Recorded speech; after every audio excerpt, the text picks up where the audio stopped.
नमस्कार दोस्तों, मैं आनंद सिंह स्वागत करता हूं आपका एचएसएससी एग्जाम क्रैकर पर। कैसे हैं आप सभी?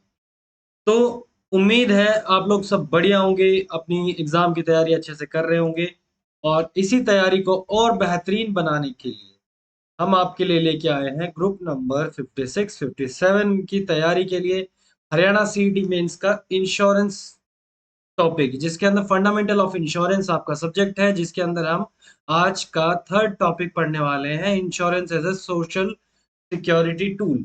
देखो, सोशल सिक्योरिटी टूल वैसे तो इस नाम से आपको कोई टॉपिक सिलेबस में नहीं मिलने वाला, लेकिन जो आपका फर्स्ट है बेसिक कंसेप्ट ऑफ इंश्योरेंस, उसके अंदर इंश्योरेंस को एक सामाजिक सुरक्षा के रूप में देखा जाता है। क्यों देखा जाता है, किन कारणों से देखा जाता है, कौन-कौन से वो एक्ट हैं जो हमें ये बताते हैं कि इंश्योरेंस हमारे लिए एक सामाजिक सुरक्षा का साधन है। ये सारी चीज़ें कवर होंगी आज की क्लास में, जो कि बहुत इम्पोर्टेंट क्लास रहने वाली है। मिस करने की सोचना भी मत, क्योंकि मैं गारंटीड कहता हूँ कि आज अगर 5 क्वेश्चन आए ना, तो 2 क्वेश्चन तो पक्का इसी क्लास से होने वाले हैं, या 1 क्वेश्चन तो कंफर्म आज की क्लास से रहने वाला है। Without any doubt. चलिए आगे बढ़ते हैं। आज का जो टॉपिक है, ये है हमारे लिए insurance as a social security tool, एक सामाजिक सुरक्षा उपकरण के रूप में बीमा। बीमा कैसे एक सामाजिक उपकरण के रूप में काम करता है। आगे बढ़ने से पहले बता दें आपको, hsscexamcracker.com ये हमारा क्या है भाई, वेब पोर्टल है।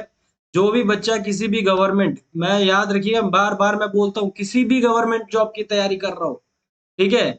चाहे वो स्कूल में पढ़ रहा हो, किसी गवर्नमेंट जॉब की तैयारी कर रहा हो, किसी एंट्रेंस टेस्ट की तैयारी कर रहा हो, हर एक तैयारी के लिए आप जुड़ सकते हैं हमारे वेब पोर्टल hsscexamcracker.com से, ठीक है? इसके साथ-साथ यही सेम वेब पोर्टल वाला सारा काम सब एक प्ले स्टोर पे हमारी ऐप पे भी आपको मिल जाएगा, जिसका नाम आपको मिलेगा एचएसएससी एग्जाम क्रैकर के नाम से हमारी ऐप भी मिलेगी, ठीक है? एचएसएससी एग्जाम क्रैकर के नाम से हमारी ऐप मिल जाएगी, उसके ऊपर भी है। सारे के सारे अगर नोट्स आपको चाहिए जो हम पढ़ाते हैं, उस चीज़ों के अगर आपको नोट्स चाहिए तो उन वो नोट्स आपको कहाँ मिलेंगे? वो नोट्स आपको मिलेंगे टेलीग्राम चैनल पे, और सारे के सारे लिंक मिलेंगे आपको डिस्क्रिप्शन में, ठीक है? तो ज़्यादा डिटेल नहीं है, बस इतनी सी बात थी। आगे चलते हैं हमारे टॉपिक की तरफ। आज हमारे टॉपिक में शुरुआत करते हैं भाई इंट्रोडक्शन से। इंट्रोडक्शन से शुरुआत करते हैं परिचय। अब परिचय की बात करें तो देखो, इंश्योरेंस जो है वो उसका मेन काम क्या होता है? अगर हम बात करें कि मैं ये कहता हूँ कि मैंने इंश्योरेंस ले लिया, ठीक है? मैंने इंश्योरेंस ले लिया, या कह लो मैंने बीमा करा लिया, तो बीमा कराने का मेरा मेन मकसद क्या होता है? बीमा कराने का मेन मकसद क्या होता है? हम बोलेंगे भाई सर, बीमा कराने का मेन मकसद ये होगा कि आप है ना अपनी ज़िंदगी में जो रिस्क वग़ैरह आते हैं और कोई फैक्टर्स आते हैं, उन चीज़ों को कम करना चाहते हो, ठीक है? अगर मान लो आपकी डेथ हो जाए, एक्सीडेंट हो जाए या विकलांगता आ जाए, ऐसा कोई भी सिनेरियो, भगवान ना करे ऐसा हो, लेकिन अगर बाय चांस हो जाए तो अपने आप को सुरक्षित रखने का एक तरीका होता है इंश्योरेंस, ठीक है? अपने आप को सुरक्षित रखने का एक तरीका होता है इंश्योरेंस। बीमा जीवन और संपत्ति के मामले में जोखिम कम करता है, ठीक है? चाहे वो प्रॉपर्टी का केस हो, लाइफ का केस हो, कैसा भी केस हो, वो जो रिस्क को कम करता है ना, जो रिस्क कम होता है, उस रिस्क के कम होने की वजह से हम उसे क्या कहते हैं? सामाजिक सुरक्षा उपकरण कहते हैं, सोशल सिक्योरिटी टूल कहते हैं। किसे कहते हैं हम? इंश्योरेंस को कहते हैं, ठीक है? चलिए, आगे चलते हैं। नेक्स्ट आ जाता है, क्या ये बातें सिर्फ़ किताबी बातें हैं? नहीं भई, किताबी बातें नहीं हैं। अब बोलोगे सर आप तो ऐसे ज्ञान पेल के चले गए, ठीक है? तो ज्ञान पेलने वाली बात नहीं है। संयुक्त राष्ट्र महासभा यानी United nation universal declaration of human rights, ठीक है? United nation declaration on human rights, इन्होंने भी ये यही कहा है भाई, ठीक है? यूएनडीएचआर ने भी ह्यूमन राइट्स कमीशन, जो यूनाइटेड नेशन की ह्यूमन राइट कमीशन है, उसने भी 10 दिसंबर 1948 को ही ये मान लिया था। आज की बात नहीं कर रहा हूँ, 10 दिसंबर 1948 को ही ये मान लिया था कि भाई यूनाइटेड नेशन जनरल असेंबली के अंदर कि भाई आप लोग है ना, जो मानव अधिकारों की जब घोषणा की जाती है, उसके अंदर इसका एक आर्टिकल है, इस यूएनडीएचआर का ही एक आर्टिकल है, जिसके अंदर आर्टिकल 25, ये हमारे संविधान के आर्टिकल की बात नहीं कर रहा हूँ, इसके आर्टिकल की बात कर रहा हूँ। इसने कहा है कि हर एक पर्सन को राइट है कि वो अपना जीवन स्तर अच्छा बढ़िया करके जिए, अच्छा वेलबींग से जिए, अपना और अपनी फैमिली का ध्यान रखे, उनकी खाने पीने की, रहने की सुविधाओं की देखभाल करे। ये सारी चीजें एक व्यक्ति के ह्यूमन राइट्स में शामिल है, और ह्यूमन राइट्स इन सभी चीजों को प्रोवाइड करने में इंश्योरेंस मदद करता है। ठीक है, बीमा क्या करेगा? बीमा आपको ये चीजें प्रोवाइड नहीं करता, लेकिन बीमा आपको इन चीजों के लिए सिक्योरिटी देता है। ठीक है, और इसी के अलावा कुछ सोशल सर्विसेज होती है, कुछ कुछ सामाजिक सेवाएं हैं, जैसे right of security in event of unemployment.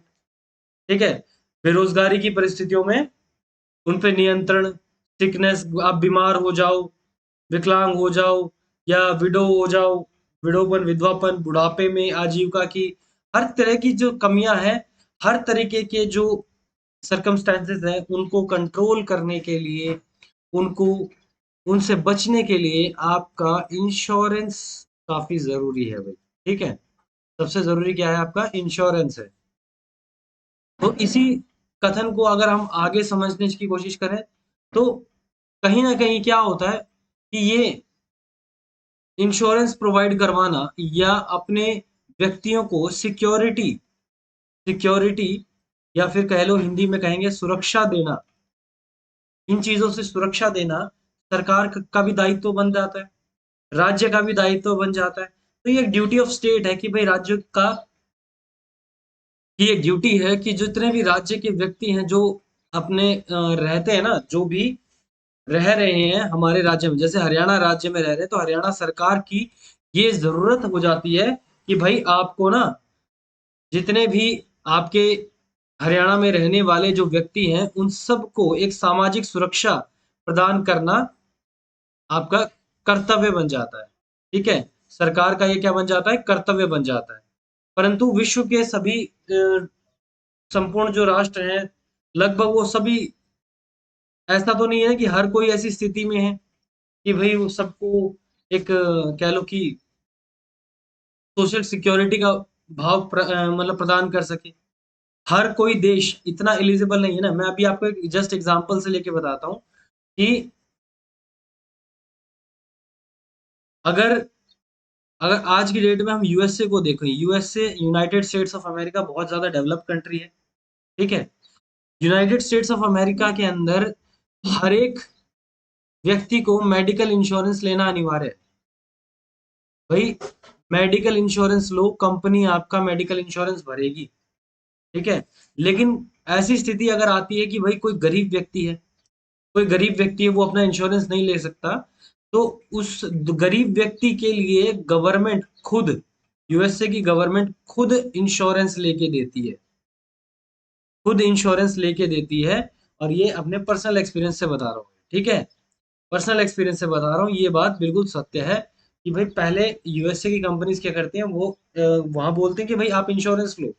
अगर आप यूएसए में रह रहे हो तो आपको इंश्योरेंस लेना पड़ेगा।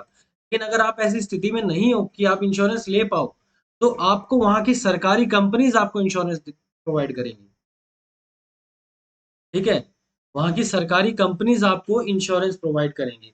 इसीलिए अब ये चीजें क्यों प्रोवाइड हो रही है वहां पे? क्योंकि वो देश, देखो, एक तो इंश्योरेंस हमें सोशल सिक्योरिटी का अभाव कराता है कि भाई हमें सामाजिक सुरक्षा मिल रही है, और यूएसए सक्षम देश है।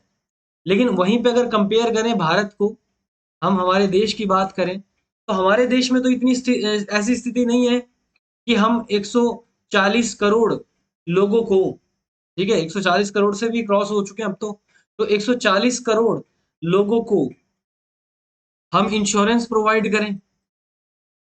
ठीक है, हालांकि मान लो इसमें से ऊपर से 40 करोड़ का अगर इंश्योरेंस है भी, तो 100 करोड़ को इंश्योरेंस प्रोवाइड करना कौन सा आसान बात तो नहीं होती। ठीक है, 100 करोड़ लोगों को इंश्योरेंस प्रोवाइड करना भी आसान बात नहीं होती। ठीक है, तो कहने का मतलब क्या है भाई, स्थिति ऐसी है कि भारत ये चीजें प्रोवाइड नहीं कर सकता।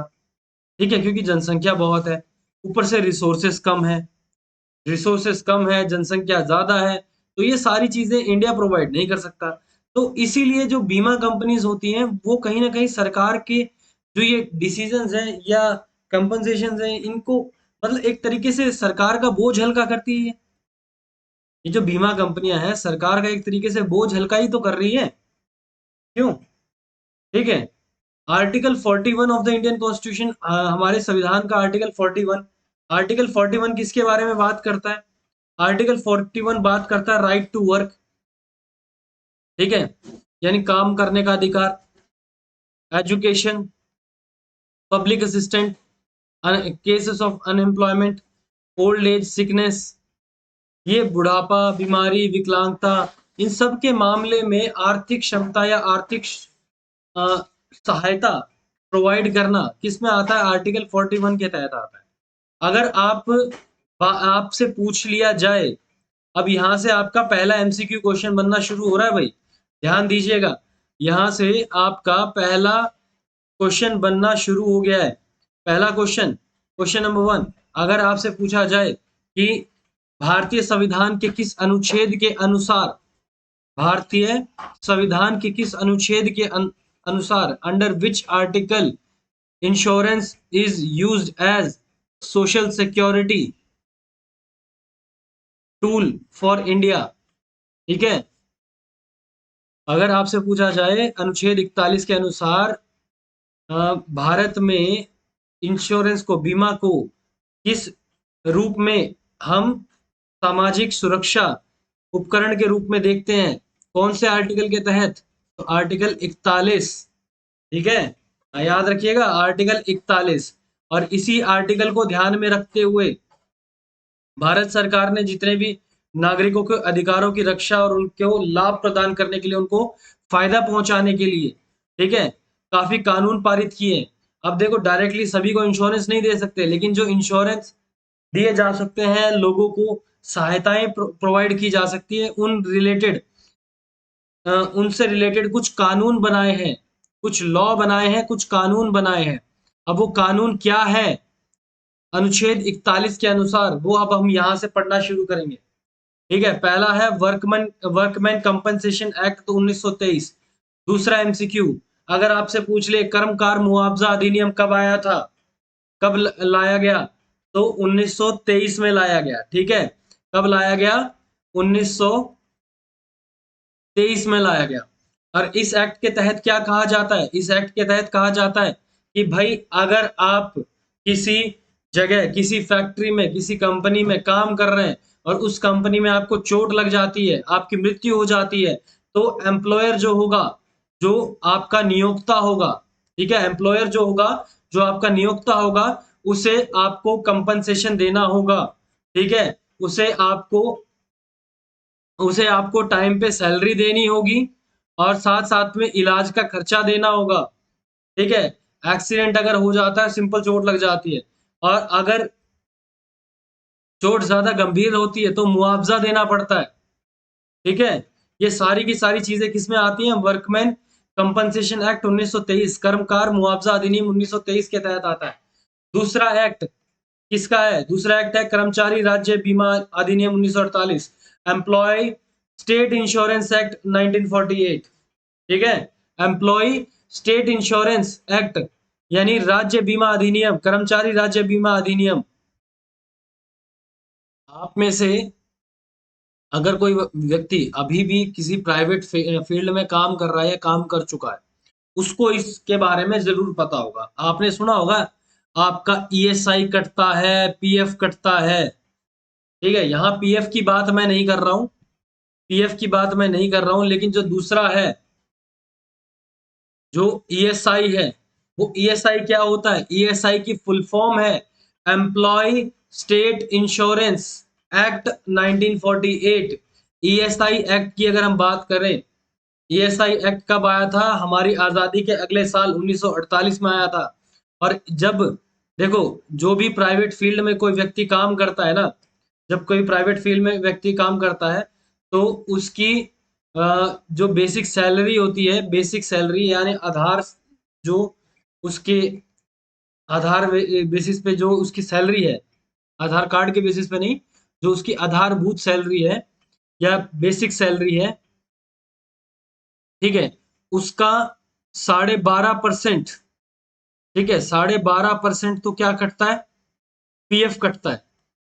और 12.5% के पास 1.25 के आसपास या 1.35 हो जाता है, कभी 1.25 हो जाता है, ठीक है। 1 से 1.5% के मैं मार्जिन लेके चलता हूँ, 1 से 1.5% के बीच में आपका कटता है ईएसआई। क्या कटता है भाई, ईएसआई कटता है। और ये ईएसआई क्या होता है, ईएसआई होता है एम्प्लॉय स्टेट इंश्योरेंस। क्या काम आता है, अगर आप प्राइवेट नौकरी कर रहे हो और आपके परिवार का कोई व्यक्ति बीमार हो जाए, ठीक है, आज तक देखो कोई फायदा ही नहीं उठाता इस चीज का। अगर आप नौकरी कर रहे हो प्राइवेट और आपका ईएसआई कट रहा है, आप बीमार हो जाओ, आपका परिवार में कोई बीमार हो जाए, तो उसको जो चिकित्सा सुविधाएं मिलती हैं, मेडिकल हेल्थ फैसिलिटीज, वो सारी किसके तहत मिलती हैं, इसी एक्ट के तहत मिलती हैं। कब आया था, 1948 में आया था। यहां से भी आपका क्वेश्चन पूरा पूरा बनने के चांसेस है, ठीक है। ईएसआई की फुल फॉर्म पूछ ले, या फिर आपको ये ईएसआई एक्ट कब आया था ये पूछ ले। इस फंड के अंदर नियोक्ता, कर्मचारी, केंद्र सरकार, राज्य सरकार, सबके सब योगदान करते हैं। अगर आप ईएसआई की बात करो तो ईएसआई के अंदर मतलब जो नियोक्ता है, जो एम्प्लॉयर है, एम्प्लॉय नहीं होता भाई, नियुक्त एम्प्लॉयर, एक सेकंड, एम्प्लॉयर भी यानी नियोक्ता भी, कर्मचारी भी, एम्प्लॉयर भी, एम्प्लॉय भी, सेंट्रल गवर्नमेंट, स्टेट गवर्नमेंट, सब के सब मिलके इसके अंदर योगदान करते हैं। क्योंकि 1 से 1.5% तो कटेगा आपका, 1-1.5% देगा कौन, एम्प्लॉयर, और बाकी का बचा कुचा स्टेट गवर्नमेंट और सेंट्रल गवर्नमेंट मिलके देती है। अपने इस फंड के ऊपर, इस फंड में श्रमिकों को और उनके परिवारों को, सदस्यों को मुफ्त सहायता, चिकित्सा वगैरह प्रदान करने का काम किया जाता है। नेक्स्ट आ जाता है पेमेंट ऑफ ग्रेचुइटी, ठीक है। अब ये पेमेंट ऑफ ग्रेचुइटी ये भी आपके लिए बहुत बेनिफिट है, 1972 में आया था, ठीक है, 1972। यहां से आप एक और क्वेश्चन याद कर लो, wildlife protection act, wildlife protection act वो कब आया था, वो भी 1972 में ही आया था। एनवायरमेंट का क्वेश्चन है, वाइल्ड लाइफ प्रोटेक्शन एक्ट 1972, ठीक है। तो यहाँ पे पेमेंट और ग्रेचुइटी के केस में, ग्रेचुइटी भुगतान नियम 1972। अब भुगतान नियम 1972 की बात करें करें तो देखो, अब ग्रेचुइटी होता क्या है, एक ग्रेचुइटी एक तरह की ना, एक रिस्पेक्टेड पेमेंट होती है, एक तरह की रिस्पेक्टेड पेमेंट होती है भाई। अगर आपने किसी कंपनी में 5 साल 10 साल लगा के काम किया है, तो जब आप वहां से नौकरी छोड़ोगे, तो आप एक विशेष सम्मान के हकदार हो। उस सम्मान के रूप में आपको ग्रेचुइटी दी जाती है, ठीक है। पहले ये केवल क्या होता था, बोला जाता था कि भाई जो कंपनी चाहे तो दे दे, नहीं चाहे तो ना दे। लेकिन जब इससे ये एक्ट आया, उसके बाद से ये हो गई कंपलसरी, ठीक है, कि नहीं आपको देना पड़ेगा। अगर आपकी कंपनी में कोई व्यक्ति 5 साल तक, कम से कम 5 साल तक निरंतर सेवा दे रहा है, ठीक है, और उसके बाद वो रेजिग्नेशन देता है, त्याग पत्र देता है, या उसकी मृत्यु हो जाती है, या कोई दुर्घटना में वो विकलांग हो गया, तो उसको ग्रेचुइटी दो भाई, एज अ रिस्पेक्ट उसको पेमेंट करो, ठीक है। क्यों जरूरी है ये, ताकि व्यक्ति की जो प्रोस्पेरिटी है वो बनी रहे, सेवानिवृत्ति या मृत्यु के समय परिवार की समृद्धि में योगदान देता है ये चीज। ये चीज, इससे ग्रेचुइटी से क्या मिलेगा, परिवार को सहारा मिलेगा, उनको एक उम्मीद मिलेगी। इसके बाद आता है motor vehicle vehicle amendment act 1988। अभी ये रिसेंटली क्वेश्चन इसमें भी आया था भाई, मोटर व्हीकल एक्ट से रिलेटेड क्वेश्चन। अभी जो टीजीटी के पेपर हुए थे उनमें काफी पेपर्स के अंदर रिपीट हुआ था, ठीक है। तो ये अपना एक तो उसके अंदर भी पोर्शन बनता है, ये रोड सेफ्टी वगैरह, और वहां जो हम पढ़ेंगे तो ये क्वेश्चन वहां से भी पूछा गया है।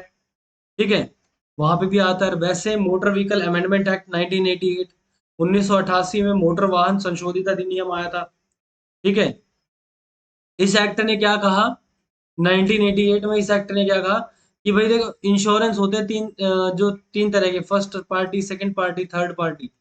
बोला कम से कम आपको थर्ड पार्टी इंश्योरेंस तो कंपलसरी लेना ही पड़ेगा। अगर आप रोड पे गाड़ी चलाते हो, आज आप जब भी मान लो आप बाइक खरीदने गए, तो बाइक खरीदने के साथ साथ आपको कंपनी का इंश्योरेंस लेना पड़ता है। ठीक है, वो आपको ये बोला जी आपकी 50,000 की तो बाइक है और ये 10,000 का हो गया जी इंश्योरेंस, अगले 5 साल के लिए 10,000 रुपए का हो गया इंश्योरेंस। ठीक है, तो ये जो अगले 5 साल के लिए, 6 साल के लिए, 10 साल के लिए जो इंश्योरेंस करके दे रहा है, ये है क्या भाई? ये इंश्योरेंस करके क्या दे रहा है? ये कह रहा है कि भाई अगर आपकी कोई दुर्घटना हो जाए, आपकी वजह से किसी की मृत्यु हो जाए, ठीक है, और आप बाद में उसको कंपनसेट ना कर पाओ, तो कम से कम इंश्योरेंस कंपनी तो कर दे। इसीलिए आप एक एटलीस्ट कम से कम मिनिमम थर्ड पार्टी इंश्योरेंस, ठीक है, मोटर व्हीकल एक्ट के तहत आपको कम से कम जो थर्ड पार्टी, तीसरे पक्ष का जो इंश्योरेंस है वो तो लेके रखना ही पड़ेगा। वो क्या है? कंपलसरी है। अगर आपसे पूछ लिया जाए कि निम्नलिखित में से कौन सा इंश्योरेंस कंपलसरी है, या अगर आपने वाहन खरीदा और वाहन के ऊपर आपको एक कंपलसरी इंश्योरेंस लेना पड़े, तो वो कौन सा इंश्योरेंस होगा? ठीक है, और मोटर व्हीकल अमेंडमेंट एक्ट कब आया था? 1988 में आया था। ठीक है, ये तो थर्ड पार्टी इंश्योरेंस के बारे में है कि ये तो कंपलसरी लेना ही पड़ेगा। अगर आप पहले दो अवॉइड कर देते हो तो ये तो आपको लेना ही पड़ेगा। लेकिन इसके अलावा एक और चीज भी है इस एक्ट के अंदर कि भाई अगर मान लो मुझे, मैं गाड़ी चला रहा हूँ, मेरी गाड़ी है, मैंने इंश्योरेंस करवा रखा है, या मेरा ड्राइवर गाड़ी चला रहा है, ठीक है, तो उस केस में क्या होगा कि भाई अगर इन केस ऑफ डेथ, अगर डेथ हो जाती है तो 50,000 रुपए का कंपनसेशन, और गंभीर चोट लग जाए तो 25,000 रुपए का कंपनसेशन भी बीमा कंपनी को करना होता है। ठीक है, इसके अलावा ये एक्ट एडवोकेट करता है for the creation of solatium fund. इस एक्ट के तहत एक फंड बनाया जाता है, एक फंड बनाया जाता है जिसका नाम है सोलाटियम, सोलाटियम एक्ट या सोलाटियम फंड। अब ये सोलाटियम या सोलेटियम फंड होता क्या है, पहले बात सुनो, समझो। अब देखो, सिंपल सी बात है, अगर हिट एंड रन के आपने केस सुने होंगे, कोई व्यक्ति चोट मार देता है और भाग जाता है। ठीक है, हिट एंड रन के आपने केस सुने होंगे, कोई व्यक्ति अगर चोट मार देता है गाड़ी से, अपनी गाड़ी से, और भाग जाता है, तो ऐसे केसेस के अंदर अगर आपको चोट लगती है और आपकी अगर डेथ हो जाती है तो 25,000, और अगर सिर्फ चोट लगती है तो 12,500, ये भी इंश्योरेंस कंपनी पे करती है।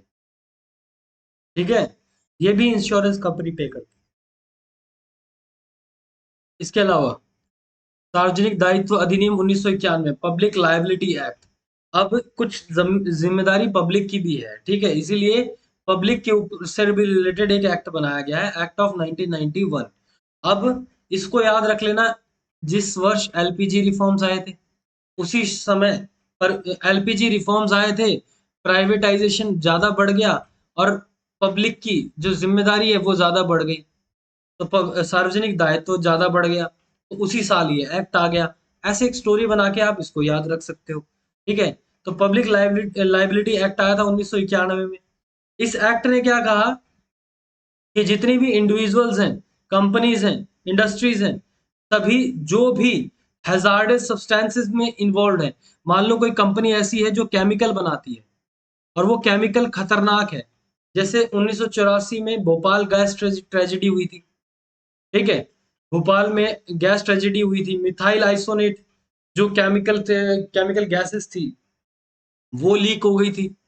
ठीक है, तो वहां पे क्या सिचुएशन थी कि भाई, यहाँ पे सिचुएशन ये थी भाई वहां पे कि जो भी व्यक्ति उस समय हैजार्डस सब्सटेंसेस को यूज कर रहा था, अब उन्हीं चीजों से तो सीख के आगे ये एक्ट आए ना, कि अगर आपकी बड़ी कंपनी है, ठीक है, अगर आपकी बड़ी कंपनी है, ठीक है, आप या आप किसी खतरनाक केमिकल में डील कर रहे हो, जिससे कोई भी अप्रिय घटना हो सकती है, अनटूवर्ड हैपनिंग हो सकती है, अप्रिय घटना हो सकती है, जिसके विक्टिम कोई भी बन सकता है, तो आपको इंश्योरेंस लेना पड़ेगा भाई।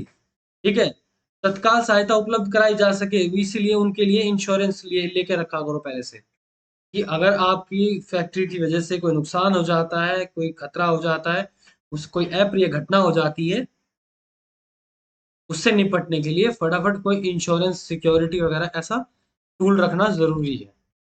ठीक है, नेक्स्ट हमारे पास आ जाता है maintenance and welfare of parents and senior citizen act 2007। देखो, माता पिता और वरिष्ठ नागरिकों का भरण पोषण कल्याण। देखो, वैसे तो माता पिता होते हैं भगवान बराबर, जितना प्यार आपको लाइफ में अनकंडीशनल लव, ठीक है, याद रखिएगा, अनकंडीशनल, किसी शर्तों के बिना किसी शर्तों के जो प्यार आपको आपके माँ बाप दे सकते हैं, वो शायद दुनिया में कोई और नहीं दे सकता। ठीक है, हर किसी का कोई मकसद होगा, आपके बच्चों का भी कोई ना कोई मकसद होगा जब आपसे प्यार करने होंगे।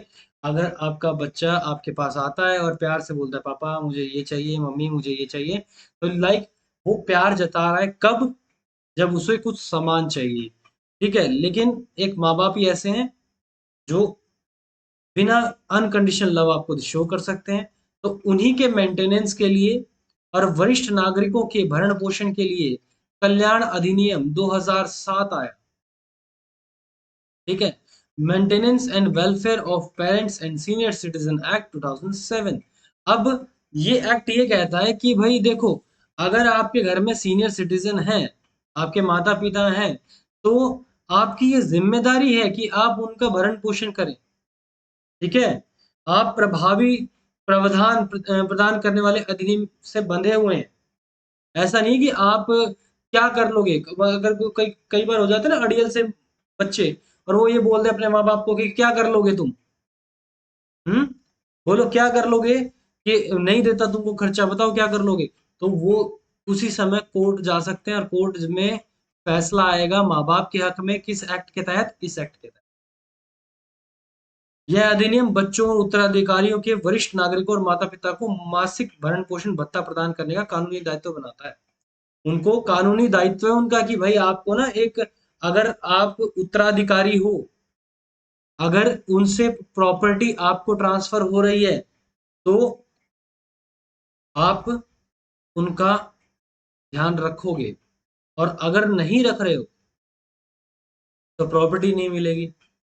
ठीक है, नेक्स्ट आता है the unorganised workers social security act. अब जैसे रेडी वगैरह लगाते हैं, ठीक है, इनका कुछ पता नहीं होता कब लगाएंगे कब नहीं लगाएंगे, क्या करेंगे, तो ये कैसे असंगठित श्रमिक वर्ग है, अनऑर्गेनाइज्ड सेक्टर है ये। तो अनऑर्गेनाइज्ड सेक्टर के लिए, अनऑर्गेनाइज्ड वर्कर्स के एक्ट के लिए 2008 में ये एक्ट आया था, अनऑर्गेनाइज्ड सेक्टर के लिए। इस एक्ट के तहत क्या कहा गया, प्राविधान करता है कि केंद्र सरकार असंगठित श्रमिकों को उक्त कल्याणकारी योजनाएं बनाएगी और उसका अधिसूचित करेगी। अगर सेंट्रल गवर्नमेंट क्या करेगी, इस एक्ट से रिलेटेड कुछ योजनाएं बनाएगी, और उन योजनाओं के बारे में सभी को इन्फॉर्म करेगी। और ऐसा नहीं कि योजनाएं बनी नहीं है, बहुत सारी योजनाएं बनी हुई है। ठीक है भाई, सारी योजनाएं, जैसे कि जैसे कि वो ई श्रम योजना कह सकते हो आप। ठीक है, जैसे कि आप ई श्रम योजना कह लो, ई श्रम योजना। इसके अलावा एक और है, जैसे प्रधानमंत्री अ, गरीब कल्याण योजना, प्रधानमंत्री गरीब कल्याण योजना है। इसके अलावा हम ये भी कह सकते हैं, हमारी एक प्रधानमंत्री श्रम योगी मानधन योजना। ठीक है, इसके अलावा हम एक और एग्जांपल ले सकते हैं, श्रमिक इंश्योरेंस से रिलेटेड भी एक स्कीम है। ठीक है, जिसके अंदर हम क्या कहते हैं, आम आदमी बीमा योजना। तो ये सारी की सारी योजनाएं जितने भी आ रही हैं, तो ये सब योजनाएं क्यों बनाई गई हैं, ताकि अनऑर्गेनाइज सेक्टर भी साथ साथ ग्रो कर सके, उन्हें भी सोशल सिक्योरिटी का एहसास हो, कि भाई ऐसा नहीं कि उनको ऐसे ही छोड़ दिया गया बना बना के। ठीक है, नेक्स्ट हमारे पास आता है जो वेलफेयर स्कीम्स है, जितने मैटर हैं जो कनेक्टेड होते हैं लाइफ से, जो कल्याणकारी योजनाएं हैं, विकलांगता, स्वास्थ्य, मातृत्व लाभ, वृद्धावस्था, benefit, old age protection, provident fund, बच्चों को चोट लग जाए या शैक्षणिक योग्यताओं के हिसाब से एजुकेशनल स्कीम्स चिल्ड्रंस के लिए, वृद्धाश्रम, बूढ़े लोगों के लिए वृद्धाश्रम जैसी जो काफी मतलब सुविधाएं दे रहे हैं, ठीक है, जो इतनी सारी सुविधाएं दे रही हैं, ये सारे की सारे चीजें के जितनी भी योजनाएं इन सब चीजों को पूरा करने के लिए आती हैं, कहीं ना कहीं वो आपको सोशल सिक्योरिटी प्रोवाइड करने की कोशिश होती है, ठीक है, सोशल सिक्योरिटी प्रोवाइड करनी। इनके अलावा गवर्नमेंट ने कुछ और भी अलग स्कीम्स भी निकाली हुई हैं, ऐसा नहीं कि सिर्फ यही है। लाइफ स्टॉक इंश्योरेंस स्कीम यानी पशुधन बीमा योजना, इनके बारे में आपने सुना होगा, मवेशियों के लिए किया जाता है, ठीक है, पशुधन बीमा योजना, आम आदमी बीमा योजना, ठीक है, मृत्यु की ये भी 2007 में ही आई थी, 2007 में ही आई थी ये स्कीम भी, आम आदमी बीमा योजना। Scheme started in that to provide, जो लैंडलेस हाउस होल्ड है, जिन व्यक्तियों का कोई घर वगैरह नहीं है, घर बार नहीं है, या या एक और भी है डिसेबिलिटी, विकलांगता बीमा प्रदान, डिसेबिलिटी इंश्योरेंस, ठीक है, ये भी 2007 में शुरू की गई थी। तो उसके अलावा राष्ट्रीय पेंशन स्कीम एनपीएस, ये 2006 में शुरू की गई थी, ठीक है। इस योजना के तहत जितनी भी पेंशन प्रणाली है, 2004 के बाद वो लोगों को पेंशन नहीं देते, सरकारी पेंशन 2004 के बाद सरकार ने पेंशन बंद कर दी। तो 2004 के बाद का जितने भी व्यक्ति हैं, उन सभी को क्या बोला गया कि आप एनपीएस में पेमेंट डालो। आप अगर 400 रुपये दिन के कमाते हो तो दिन के 40 रुपये इसमें दे डाल दो, यानी एनपीएस योजना में डाल दो। 10% ऑफ सैलरी आप यहाँ कंट्रीब्यूट करो, ठीक है। और employ has to contribute minimum of 6,000 per year, साल में कम से कम 6,000 रुपये, और 10% ऑफ सैलरी, जो भी ज्यादा होगा, जो भी ज्यादा होगा का मतलब या तो 6,000 रुपये ज्यादा हो रहे हो, या 10% सैलरी ज्यादा हो रही हो, जो भी ज्यादा होगा वो आपको यहाँ कंट्रीब्यूट करना पड़ेगा, यानी कम से कम 6,000 तो लगेंगे लगेंगे साल के, ठीक है। ये एनपीएस स्कीम होती है। एनपीएस स्कीम के अंदर काम किया जाता है, ठीक है। इसी तरीके से इंश्योरेंस जो है एक सोशल सिक्योरिटी टूल है, क्योंकि ये हमें सामाजिक सुरक्षा दे रहा है, जीवन स्तर को बढ़ा रहा है, आर्थिक स्वतंत्रताएं दे रहा है। आर्थिक स्वतंत्रता का मतलब भी आप समझते हो कि कहीं आप कोई भी काम कैसे भी काम कर सकते हो, रिस्क फ्री होके काम कर सकते हो। अगर आपने इंश्योरेंस ले रखा है और कल आपकी दुकान में चोरी हो जाएगी तो आपके माथे पे पसीना भी नहीं आएगा। लेकिन इंश्योरेंस नहीं ले रखा और 1 करोड़ की चोरी हो गई, हार्ट अटैक आ जाएगा, ठीक है। अरे ये मर गए, लूट गए, बर्बाद हो गए, वो वाला काम है। बंधक के विरुद्ध सुरक्षा, प्रोटेक्शन अगेंस्ट मॉर्टगेज, अगर आपको बंधक के विरुद्ध सुरक्षा मतलब अब समझिए यहाँ पे क्या फैक्टर है। आप आपको कोई काम करना है, आपको कोई बिजनेस शुरू करना है, तो आप सबसे पहले क्या करोगे? आप सबसे पहले मतलब आपने ब्याज पे कहीं से पैसे ले लिए, आपने ब्याज पे कहीं से पैसे ले लिए, और वो ब्याज वाला जो पैसा है भाई, वो उसके लिए आपको कुछ ना कुछ गिरवी रखना पड़ा। मॉर्टगेज का मतलब है गिरवी रखना पड़ा आपको कुछ ना कुछ। अब आपको ये सामान गिरवी ना रखना पड़े, ठीक है, और अगर आपको नुकसान हो भी जाए तो इंश्योरेंस आपको बचा ले, और आपकी गिरवी की हुई सामान डूब ना जाए, ये ऐसी सुरक्षाएं भी आपको प्रोवाइड करता है। नेक्स्ट हो जाता है व्यापारिक हानि से सुरक्षा, बिजनेस लॉस, लाभदायक निवेश, प्रॉफिटेबल इन्वेस्टमेंट, कल्याणकारी योजनाएं, एम्प्लॉय वेलफेयर, इन्फ्लेशन कंट्रोल। क्योंकि जब जब लोग इंश्योरेंस खरीदेंगे तो अपना पैसा कहीं ना कहीं पे वो इन्वेस्ट कर रहे हैं, ठीक है, कहीं ना कहीं वो अपना पैसा इन्वेस्ट कर रहे हैं, जिससे उनके पास कम पैसा बचेगा। वो ज्यादा डिमांड नहीं कर पाएंगे, और ज्यादा डिमांड नहीं कर पाएंगे तो महंगाई नीचे आएगी। तो महंगाई पर नियंत्रण भी किया जाता है, इंश्योरेंस को एक इन्फ्लेशन कंट्रोल टूल के रूप में भी माना जाता है, ठीक है। इसके अलावा रोजगार में अवसर, अब बड़ी बड़ी अगर इंश्योरेंस कंपनियां खुलेंगी तो उनमें काम करने के लिए व्यक्ति लोग तो चाहिए, और लोग चाहिए तो भाई हमारे हमारे लोगों को रोजगार मिलेगा। नेक्स्ट हमारे पास आ जाता है इंश्योरेंस एंड इकोनॉमिक डेवलपमेंट, बीमा और आर्थिक विकास। ठीक है जी। तो अब हमको पढ़ना है ये, ठीक है, बीमा और आर्थिक विकास। तो आगे बढ़ने से पहले अगर वीडियो आपको अच्छी लग रही है तो प्लीज वीडियो को लाइक जरूर कीजिएगा, ठीक है। और अपने प्यारे यारे प्यारों के पास शेयर जरूर करो, और साथ साथ चैनल को सब्सक्राइब करके बेल आइकन प्रेस कर लो ताकि वीडियो सबसे पहले आपको मिल जाए और आप अपने एग्जाम की तैयारी अच्छे से कर पाएँ और नौकरी लग जाए, ठीक है। यही हमारी दुआ है अपनी। चलिए अगले साथ डिस्कस करते हैं मेरे भाई, चलते हैं आगे। तो देखो, इंश्योरेंस और इकोनॉमिक डेवलपमेंट, जब इन दोनों चीजों की बात की जाती है, देखा कल हमने टॉपिक पढ़ा था हरियाणा इकोनॉमी के अंदर इकोनॉमिक डेवलपमेंट, वही भी चीज आ गया और इंश्योरेंस, दोनों अब मिक्स हो गए, ठीक है। तो इंश्योरेंस और इकोनॉमिक डेवलपमेंट, ये दोनों ही चीजें आपस में मर्ज हो जाती हैं। जब मर्ज हो जाती है तो कैसे दोनों एक दूसरे का साथ निभाती हैं। तो ऐसी कोई फिक्स डेफिनेशन तो है नहीं कि जो आर्थिक विकास के पहलुओं को शामिल करे ना करे, कैसा होगा कैसा नहीं होगा, वो एक प्रॉपर डेफिनेशन दे दे, ऐसा कुछ नहीं है, ठीक है। ये चीज हम कल की क्लास में भी देख चुके हैं। तो main goal of economic development, अगर हम देखें आर्थिक विकास का जो मुख्य लक्ष्य है वो क्या होता है, समुदाय की भलाई होना। देखो, इकोनॉमिक डेवलपमेंट का मेन मोटिव क्या है भाई, हम यही चाहते हैं समाज की भलाई भलाई हो।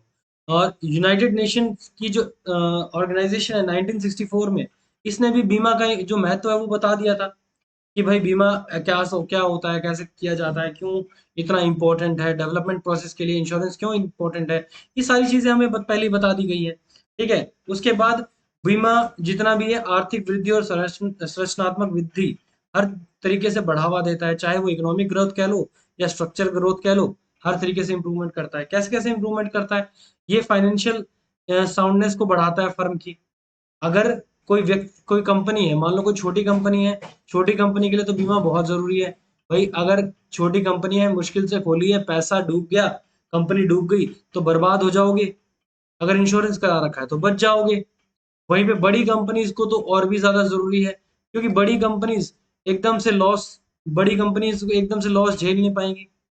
तो छोटी कंपनी उसको तो जरूरी है कि भाई कभी ऐसी स्थिति आ जाए जब कठिनाई का सामना करना पड़ जाए तो आप लॉसेस से बच सको, ठीक है। और बड़ी कंपनी को इसलिए जरूरी है क्योंकि भाई बड़ी कंपनियां तो अगर लॉस आया तो वो तो कईयों की नौकरी ले बैठेगा, कईयों को नौकरी से निकाल देगा। तो जरूरी है उनको लॉस कम से कम आए, ठीक है। अगर आए तो भी कम से कम आए, वैसे प्रॉफिट में रहे तो और भी बेटर है। तो इसीलिए कंपनियों को खुद को बीमाकृत रखा जाता है। और अगर कंपनी ने खुद का बीमा करा रखा है, याद रखिएगा, अगर कंपनी ने खुद का बीमा करा रखा है तो उसको कोई एक्स्ट्रा फंड मेंटेन करने की जरूरत नहीं है। कोई जैसे कॉन्टीजेंसी फंड ऑफ इंडिया, अब इंडिया में आर्टिकल 266, भारतीय संविधान का अनुच्छेद 266 के अंदर क्या कहता है, यह 266 के अंदर कॉन्टीजेंसी, एक कंसोलिडेटेड फंड ऑफ इंडिया और कॉन्टीजेंसी फंड ऑफ इंडिया है। अब कॉन्टीजेंसी फंड ऑफ इंडिया क्या है, इमरजेंसी एक्सपेंडिचर है, 500 करोड़ का एक फंड है। भाई अगर भारत के अंदर किसी जगह कोई समस्या आ गई, कोई दिक्कत आ गई, तो आर्टिकल 266 में जो कॉन्टीजेंसी फंड ऑफ इंडिया है वहां से खर्चा करेंगे। तो ऐसा कोई फंड इनको रखने की जरूरत नहीं कि भाई कोई गड़बड़ हो गई तो हम हमें एक ऐसा फंड तैयार करके रखना पड़ेगा जो आकस्मिकता के समय काम आएगा। ऐसी कोई जरूरत नहीं है, ठीक है। कॉन्टीजेंसी के समय जो आने वाला है, ऐसा कोई हमें किसी भी फंड की जरूरत नहीं पड़ेगी, क्योंकि हम अगर ऐसा कुछ हुआ तो इंश्योरेंस कंपनी देखेगी, ठीक है। नेक्स्ट, जो फोस्टर एंटरप्रेन्योरशिप है, जो उद्यमिता को बढ़ावा देता है और निवेश को प्रोत्साहित करता है, एनकरेज इन्वेस्टमेंट, एंटरप्रेन्योरशिप को बढ़ावा देना और साथ ही साथ इन्वेस्टमेंट को बढ़ावा देना, ये बीमा का काम है। अगर कोई व्यक्ति नया नया बिजनेस खोलता है और वो नया नया इंश्योरेंस ले लेता है तो वो एक अपनी तरफ से सिक्योर हो जाएगा कि भाई डूबूंगा तो थोड़ा बहुत डूबूंगा, बाकी तो मैं सेफ ही रहूंगा क्योंकि मैंने इंश्योरेंस ले रखा है, ठीक है। तो इंश्योरेंस कहीं ना कहीं आपके जोखिमों को कम कर देता है, जिससे ये दिक्कत भी दूर हो जाती है। नए नए जितने भी एंटरप्रेन्योर्स होते हैं उनको डर नहीं लगता, उनका डर काफी कम हो जाता है। नेक्स्ट हम आगे बढ़े तो ये प्रेशर रिलीज कर देता है स्टेट फंड के ऊपर। अब देखो इतनी सारी चीजें, सरकार ने एनपीएस योजना शुरू की, ठीक है। 2004 के बाद सरकार ने जो पेंशन है वो बंद कर दी, लेकिन न्यू पेंशन स्कीम को इंट्रोड्यूस किया। सॉरी, एक चीज के लिए सॉरी, पीछे मैं 2006 लिखवा गया था ना एनपीएस के लिए। एनपीएस की जो योजना 2006 में बोला था, वो 2004 है भाई, ठीक है। मेरे को याद था कि 2004 में स्कीम बंद हुई थी, पेंशन स्कीम, और उसके बाद शायद आया था तो न्यू पेंशन स्कीम 2004 में आई थी, जिसके अंदर आपको 10% या फिर साल का 6,000, जो भी ज्यादा हो वो जमा कराना होता है। तो इस स्कीम के तहत जो गवर्नमेंट है वो पेंशन की लाइबिलिटीज कम कर देती है, पेंशन की देनदारियों की जिम्मेदारी कम हो गई सरकार की। अब ये पैसा कौन दे रहा है? इंश्योरेंस कंपनीज दे रही है, उनको तो नहीं देना है ना, जो भी सरकार को थोड़ी दे रही है अब इंश्योरेंस पेंशन। तो ऐसा ही बहुत ही वाइडर कंसेप्ट है प्राइवेट फंडेड पेंशन्स का। अब प्राइवेट कंपनीज में भी पेंशन्स मिल जाती हैं, ठीक है, जो इस स्कीम्स के तहत इन्वेस्ट करता है। फाइनेंशियल इंटरमीडिएशन, मोबिलाइजेशन, सेविंग्स, वित्तीय मध्यस्थता और बचत का संग्रह, एक तरह के से आपकी बचत तो करवा ही रहा है। अगर आप इंश्योरेंस करवाते हो, इंश्योरेंस के आप प्रीमियम भरते हो, तो एक टाइम ऐसा आता है ना, जब आप आपकी मैच्योरिटी डेट आती है और उसके बाद आपको सारा पैसा इकट्ठा मिलता है। तो कहीं ना कहीं एक बचत करवाने का एक तरीका है ये, ठीक है। बीमा कंपनियां वित्तीय मध्यस्थों के रूप में काम कर रही हैं, एक फाइनेंशियल इंटरमीडिएरीज के रूप में काम कर रही हैं, ठीक है। बचत जुटाई जाती है फर्मों का ऋण प्रदान करके। जैसे कंपनीज क्या करती हैं, आपसे तो पैसा ले लेती हैं, उनको आगे कंपनीज को लोन देने का काम करती है, जहां से वो अपना प्रॉफिट कमाती हैं, और जब उस प्रॉफिट में से कुछ पैसा आपको मिल जाता है। तो पूंजी बाजार आदि के निवेश सब चीजों में तरलता भी लाते हैं ये। इसके अलावा सेंसिबल रिस्क मैनेजमेंट, संवेदनशील जोखिम प्रबंधन को बढ़ावा देते हैं। जो बीमा कंपनियां होती हैं वो अलग अलग प्रकार के जोखिमों के लिए अलग अलग प्रीमियम वसूलती है, ठीक है। अगर कोई व्यक्ति 20 साल का है, उसका इंश्योरेंस का प्रीमियम अलग होगा, कोई 40 साल का है, 50 साल का है, उसका प्रीमियम इंश्योरेंस अलग होता है, ठीक है। इस व्यक्ति को कोई बीमारी नहीं है, और दूसरी तरफ 50 साल का ही कोई व्यक्ति एक और है जिसको कोई प्रॉब्लम है, मान लो हार्ट की प्रॉब्लम है, तो वो हार्ट की प्रॉब्लम वाला व्यक्ति, उसका इंश्योरेंस ज्यादा महंगा होता है एज कम्पेयर टू जिसको कोई बीमारी नहीं है उसका। तो इंश्योरेंस कंपनीज भी हमेशा रिस्क के हिसाब से देखती है भाई, रिस्क जिस पे ज्यादा उसका प्रीमियम ज्यादा, और जिसका रिस्क कम उसका प्रीमियम कम, ठीक है। जीवन बीमा का प्रीमियम भी उसी उम्र के हिसाब से तय होता है, लाइफ इंश्योरेंस का भी उसी की उम्र के हिसाब से तय होता है। और इंश्योरेंस कंपनीज जो फर्म के परिवारों को जोखिम स्तर पे एक संकेतक प्रदान देती है। One one can produce the risk profile और टू प्रोड्यूस पोटेंशियल डैमेज, जोखिम प्रोफाइल को कम किया जा सकता है या संभावित क्षति को कम किया जा सकता है, या दोनों, ठीक है। इंश्योरेंस एक तरीके से बीमाकर्ता, साझेदार, जोखिम प्रबंधक और ऐतिहासिक सुधारकर्ताओं आदि के रूप में काम करता है। तो इंश्योरेंस है वो सेंसिबल रिस्क मैनेजर्स हैं, जो सिचुएशंस बिगड़ सकती हैं उनको सुधार के बढ़िया करने का काम करते हैं, ठीक है।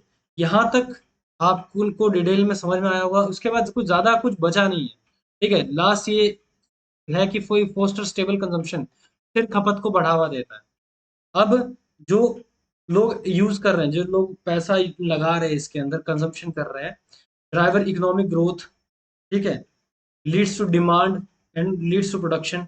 अब क्योंकि इंश्योरेंस सेक्टर वाले, भाई पैसा आपने प्रीमियम में किस्तों में कंपनी को दे दिया, कंपनी कहीं और यूज कर रही है, तो कहीं ना कहीं वो पैसा मार्केट में जा रहा है, मार्केट में जा रहा है, डिमांड बढ़ा रहा है, डिमांड बढ़ा रहा है, तो डिमांड से बढ़ने से प्रोडक्शन बढ़ती है, ठीक है।